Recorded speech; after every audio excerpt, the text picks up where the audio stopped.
Dalam dunia yang penuh dengan informasi dan kebisingan, bagaimana kita dapat membedakan guru spiritual sejati yang bijak dan bestari?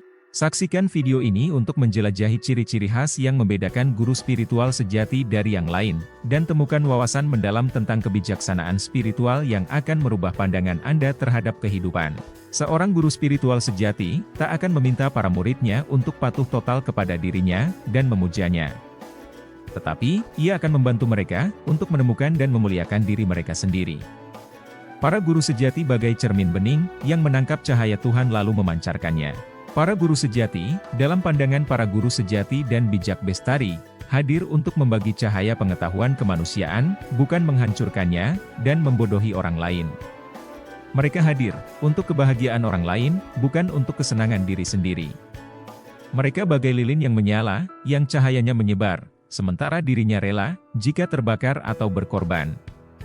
Mereka rela menanggung luka demi cinta. Atau bagai pohon rindang, dengan buah yang lebat. Mereka menaungi sekaligus memberi.